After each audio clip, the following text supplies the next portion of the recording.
الحمدللہ والصلاة والسلام علی رسول اللہ وعلی آلہ وصحبہ ومن والاه. اعوذ باللہ من الشیطان الرجیم. بسم اللہ الرحمن الرحیم. وعن انس رضی اللہ تعالی عنہ ان النبی صلی اللہ علیہ وسلم رأى نقامة في القبلة فشق ذلك عليه حتى رؤي في وجهه فقام فحكه بيده. قال إن أحدكم إذا قام في صلاته فإنه يناجي ربه وإن ربه بينه وبين القبلة فلا يبصقن أحدكم قبل القبلة ولكن عن يساره أو تحت قدمه.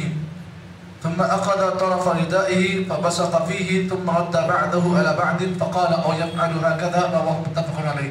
تقریباً یہ جو حدیث آپ حضرات کے درمیان پڑھی گئی ہے یہ 6 لائن پر مشتمل یہ حدیث ہے. بڑی دلچسپ حدیث ہے اور خاص کر ہر ایک مسلمان نوجوان کو اس حدیث کے بارے میں معلومات رکھنا ضروری ہے. اس حدیث کی خاصیت یہ ہے کہ اس حدیث میں اللہ کے نبی صلی اللہ علیہ وسلم نے مسجد کے آداب کو بیان کیا ہے. آئیے اس حدیث کے ترجمے پر غور کریں. راوی حضرت انس بن مالک رضی اللہ تعالی عنہ ہیں. کہتے ہیں ان النبی رأى نقامة فی القبلہ. ایک مرتبہ آپ علیہ السلام نے مسجد میں قبلے کی طرف آپ نے جہاں قبلہ ہوتا ہے جہاں نماز پڑھائی جاتی ہے قبلے کے پاس آپ صلی اللہ علیہ وسلم نے تھوک کو دیکھا. بلغم جو ہوتا ہے نقامہ کہتے ہیں تھوک کو. آپ صلی اللہ علیہ وسلم نے قبلے کی طرف جو دیوار ہوتی ہے وہاں پر آپ نے تھوک دیکھا. فشق ذلك علیہ حتی رؤی فی وجہہ. اللہ کے نبی کو یہ چیز بڑی تکلیف دہ نظر آئی اور نبی اکرم صلی اللہ علیہ وسلم کو غصہ بھی آیا. صحابہ کہتے ہیں کہ اللہ کے نبی صلی اللہ علیہ وسلم کا غصہ ہم نے آپ کے چہرے سے محسوس کیا. فقام فحکہ بیدہ. اللہ کے نبی نے کیا کیا جیسے ہی قبلے کی دیوار پر آپ نے تھوک کو دیکھا تو آپ کھڑے ہو گئے. فحکہ بیدہ. اپنے ہاتھوں سے جہاں پر جس دیوار پر تھوک لگا تھا آپ نے اپنے ہاتھوں سے اسے کھینچا. فقال اور اللہ کے نبی نے کہا ان احدکم اذا قام فی صلاتہ. دیکھیے یہ حدیث بڑی اہم ہے ان لوگوں کے لیے جو نماز پڑھتے ہیں ان کے لیے اور ان لوگوں کے لیے جو نماز نہیں پڑھتے ہیں. اللہ کے نبی نے اس حدیث میں ان کے لیے ایک بڑی جو ہے بڑی بشارت سے اللہ کے نبی نے ان کو روکا ہے. اور جو نماز پڑھتے ہیں ان کے لیے اس حدیث میں بڑی خوشخبری ہے. نبی نے کہا ان احدکم اذا قام. جب تم میں کا کوئی آدمی نماز میں کھڑا ہوتا ہے نماز کے لیے کھڑا ہوتا ہے یا نماز پڑھتا ہے تو فإنہ یناجی ربہ. تو گویا کہ ایسا شخص جو نماز میں ہوتا ہے وہ اپنے رب سے بات چیت کرتا ہے.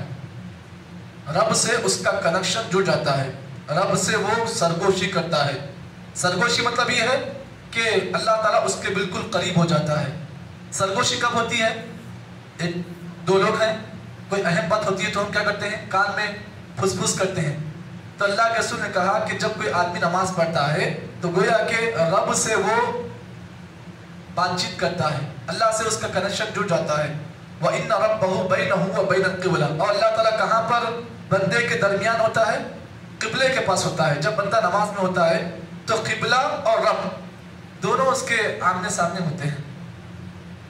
تو رب کا تصور کہاں پر نظر آتا ہے؟ یہ جو دیوار ہے قبلے کی رب کا تصور وہاں پر دکھتا ہے آپ کو. گویا کہ ایک جہاں پر آپ دیکھتے ہوں گے کہ LCD لگایا جاتا ہے اور LCD پر جو ہے فوکس ڈالتے ہیں تو کوئی چیز نظر آتی ہے دیوار پر. گویا کہ اللہ کا عکس جو ہے وہاں پر دکھتا ہے بندے کو نماز میں. اس کے بعد پھر اللہ کے نبی نے فرمایا فَلَا يَبْصُقَنَّ أَحَدُكُمْ قِبْلَ الْقِبْلَةِ. نبی نے کہا کہ تم میں کا کوئی آدمی اگر تھوک آئے تو قبلے کی طرف نہ تھوکے. تم میں کوئی آدمی اگر تھوک اس کو آتا ہے تو قبلے کی طرف نہ تھوکے. کیوں؟ اس لیے کہ رب کا تصور جو ہے وہاں پر بندے کو نماز میں نظر آتا ہے. تو قبلے کی جو دیوار ہوتی ہے نا یہ بڑی اہم ہوتی ہے. اس کے بعد پھر آپ نے کہا وَلَكِنْ عَنْ يَسَارِي. اگر تمہیں تھوک آ رہا ہے نماز میں تو تم کیا کرو وَلَكِنْ عَنْ يَسَارِي. اپنے بائیں طرف تھوکو.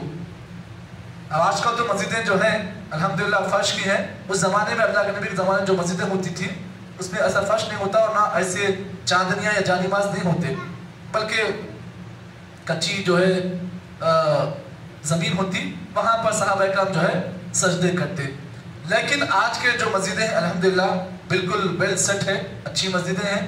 اگر آپ کو نماز میں اگر تھوک آ رہا ہے یا بلغم آ رہا ہے تو اس کی اللہ کے نبی صلی اللہ علیہ وسلم نے اس حدیث میں آپ نے اس کا علاج بیان کیا ہے. اگر آپ کو نماز میں تھوک آ رہا ہے یا بلغم آ رہا ہے تو آپ کیا کریں؟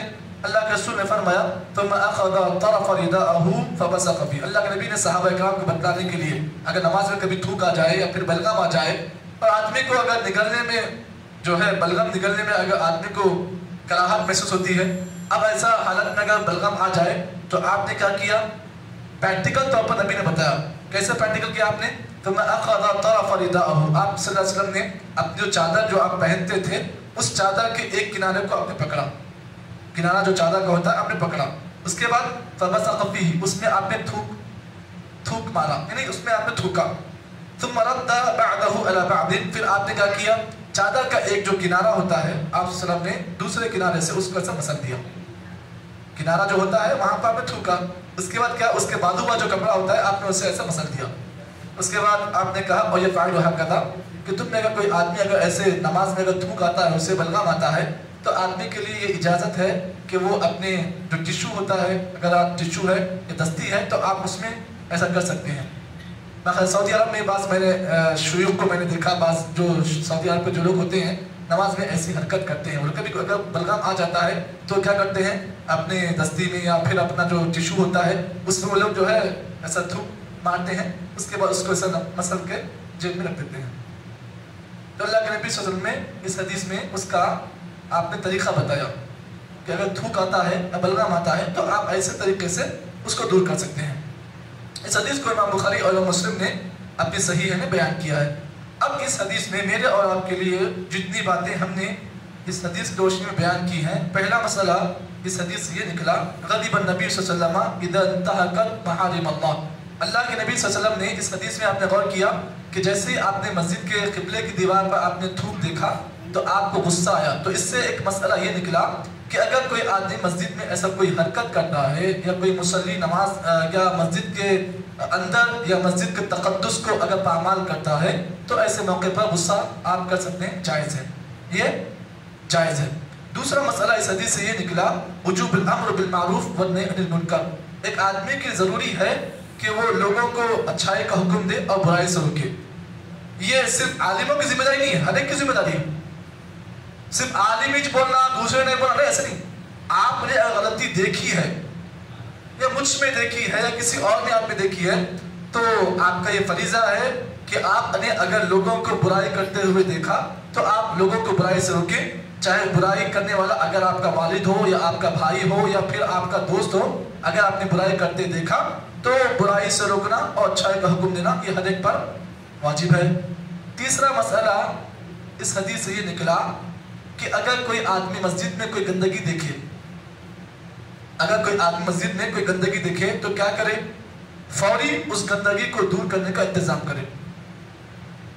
ضروری نہیں کہ موزنی آنا، ہاں موزنی صاف کرنا جب تک مسجد میں گندگی پڑے رہنا، ایسا نہیں ہے. اللہ کے نبی جو ہے امام الانبیاء ہیں، وہاں بھی موزن تھے. کون تھے؟ بلال تھے نا. اللہ کے نبی کے موزن ہے بلال. لیکن گندگی آپ نے دیکھی تو آپ نے کیا کیا؟ فوری آپ نے اس گندگی کو دور کرنے کا انتظام آپ نے کیا. تو مسئلہ یہ نکلا کہ اگر مسجد میں آپ اگر گندگی دیکھ رہے ہیں، اپنی آنکھوں سے دیکھ رہے ہیں، تو آپ یہ نہ سوچیں کہ بھائی مسجد کا مؤذن آئے تک وہ گندگی ایسے ہی رہنا، ایسا نہیں ہے. اگر آپ نے گندگی دیکھی تو فوری آپ اپنے طور پر اس گندگی کو دور کرنے کا انتظام کریں. اس سے کسی کی عزت میں کمی اور عزت میں کسی کی کمی نہیں آئے گی، آپ کے مقام میں کمی نہیں آئے گی. میں نے باقاعدہ بعض مساجد میں دیکھا ہے مسجد کے صدور جو ہوتے ہیں، مسجد کے صدر ہوتے ہیں، وہ لوگ جو ہے مسجد کی صفائی کرتے ہیں. باقاعدہ میں نے بعض مقامات پہ دیکھا کہ مسجد کے صدر ہیں اور جب ہم نے ان سے پوچھا بھائی یہ مسجد کا صدر کون ہے تو وہ اس کی شکل دیکھ کر ہم نے سمجھا کہ یہ مؤذن ہے، لیکن وہ مسجد کا صدر ہے. تو معلوم کیا ہوا اس سے ایک مسئلہ یہ نکلا کہ اگر مسجد میں آپ نے گندگی دیکھی ہے تو ہر ایک مصلی کی ذمہ داری ہے کہ وہ گندگی کو دور کرے. اگر وہ امام بھی ہے تو وہ بھی گندگی دور کر سکتا ہے، یا پھر عام مصلیاں ہیں اگر وہ بھی مسجد میں گندگی دیکھتے ہیں تو ہر ایک کی ذمہ داری ہے کہ مسجد کا صفائی اور پاکی کا انتظام ہر ایک کی ذمہ داری ہے. اس حدیث سے ایک مسئلہ یہ بھی نکلا. اس حدیث سے ایک اور مسئلہ یہ نکلا کہ تھوک اور بلغم یہ پاک ہے.